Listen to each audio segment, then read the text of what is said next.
Hello and welcome to World News on the Hour here on TVP World with me, Ashim Kumar. It's not good news that the United States will withdraw some of its troops from Europe's eastern flank, a former NATO official has told TVP World. The critique comes as Romania's defense ministry announced that the Pentagon wants to reduce its presence in the Central European country to 1,000 personnel. Our EU correspondent, Angela Skujins, has more. It shouldn't come as a surprise that the United States intends to reduce its military presence along Europe's eastern flank, but that doesn't mean this is entirely good news. This is the critique from former NATO official and Friends of Europe think tanker Jamie Shear speaking to TVP World on Wednesday after news broke that the Romanian Defence Ministry received intelligence that the United States wanted to reduce its amount of ground personnel to 1,200 soldiers. Now, this may send a shiver up the spine of various European countries, frontline states such as Poland. However, US President Donald Trump has made it quite clear since taking office in February that the EU needs to do more when it comes to standing on its own 2 feet militarily. This was the thrust behind the NATO military alliance, increasing its funding benchmark from 2% to 5% in the middle of the year. Jamie Shear told TVP World this is clearly paying off. When we had the drone incursion into Poland or the airspace violations over Estonia, it wasn't American jets that were intercepting these drones. It was obviously Polish jets, Dutch F-35s, Italian F-35s. It was largely a European effort. So we're seeing the Europeans take on a much more responsibility. But of course, given we don't know yet the extent of the American reductions, that effort may need to be stepped up, and it may mean that Europeans need to invest more in.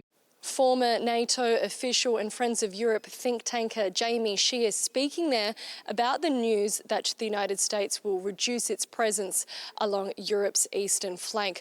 Reuters news agency is reporting that this is no cause for concern. This is routine and the United States will maintain a strong presence there.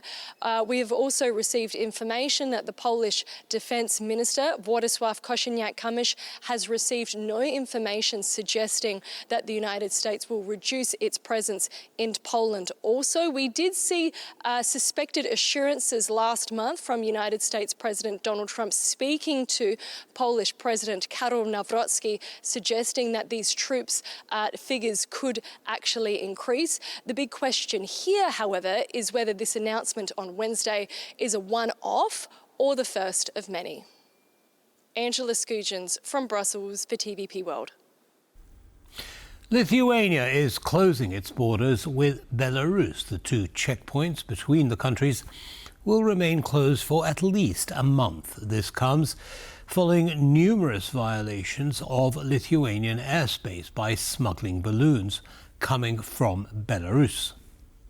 The government has decided to close the border between Lithuania and Belarus, 2 border crossing points, for 1 month, bearing in mind that this decision may be extended for as long as necessary. I fully understand that this will cause considerable obstacles and inconveniences to both our citizens and our businesses. But today we cannot fail to respond to the hybrid attack directed at Lithuania. And we have a clear plan of action with steps we need to take, starting with the actions that are being taken every day here in Lithuania.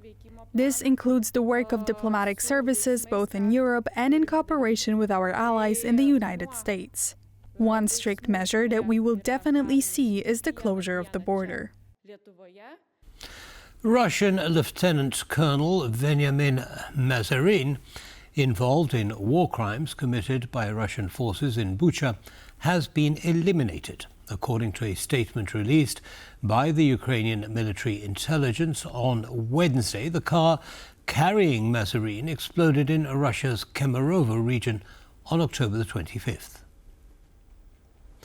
Mazerin's special unit, known as Obereg, was implicated in war crimes committed in Bucha and other cities in February and March 2022.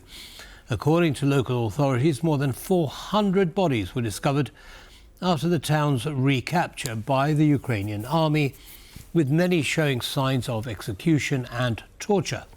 Ukrainian authorities were able to identify some of the Russian soldiers involved in the Bucha killings as early as April 2022. $1 billion, that's how much financial support the Polish Development Bank has available to offer businesses interested in doing business in Africa. Historically, the continent has been rather neglected by Polish companies, but this is starting to change, with local business communities looking to expand beyond Europe, its traditional market. This is Africa, a continent of 1.5 billion people and an economy growing at 4% annually. A prospective market, but largely untapped by Polish businesses. However, this may soon change, with the Polish Development Bank, a state-owned financial institution, announcing a large support program directed towards companies willing to push into the continent. We are announcing a good support program for Polish companies on the African market. This is excellent news for Poland's business community due to the amount on offer, $1.1 billion, which is quite the sum. Right now, Africa is barely a blip in Poland's export statistics, with the whole continent accounting for around 1.2% of Polish exports. That is not to say that Polish businesses are not trying, with one company, Fastpol Africa, securing a contract for milk storage in Rwanda. Fastpol currently has one project in Rwanda, a country which can be quite challenging for newcomers. You need to adapt to the culture, local supply chains and logistics, so it's not easy, but after a while it's doable. In recent years, Africa has become a highly contested area, with businesses and governments from all over the world vying for influence and opportunities. The question is, what is the Polish advantage? Polish products are seen in Africa as having European quality at an affordable price. It doesn't hurt that Poland's image is unencumbered by history and that our businesses are very flexible, which proves very handy in Africa. Last year, the Polish Development Bank issued a $70 million loan for the construction of a 430-kilometer electrified rail line in Tanzania. The hope is that with the new program, the number of such contracts will only grow. The Polish Development Bank. Some European car makers may need to cease production in the coming days due to a shortage of chips made by the Chinese-Dutch company Nexperia, an industry group warns. Nexperia has found itself in the middle of a tug-of-war between The Hague and Beijing after the company was threatened with US sanctions. Nexperia is one of the lesser-known chip makers, but it doesn't make it any less important. In fact, for many car companies, its products are practically indispensable. 60% of its chips end up in cars, but now the supply is run dry because Nexperia's Chinese parent company has halted exports of these components, prompting the European Automobile Manufacturers Association to issue this statement. The resulting shortage of supply of the type of simple chips used in the control units of vehicle electrical systems is hitting automakers around the world hard, including here in Europe. The industry is currently working through reserve stocks, but supplies are rapidly dwindling. From a survey of our members this week, some are already expecting imminent assembly line stoppages. Now, the Chinese move was a retaliation to the Dutch government's takeover of Nexperia's Dutch operations, designed to safeguard the business from U.S. sanctions against the Chinese tech sector. It's now causing ripples in the whole automotive supply chain, with Bosch, a major car parts supplier, furloughing all of its workers in a factory in Portugal due to the chip shortage. The lack of a commercial strategy from the group itself means we are dependent on a supplier, which has led us to this situation.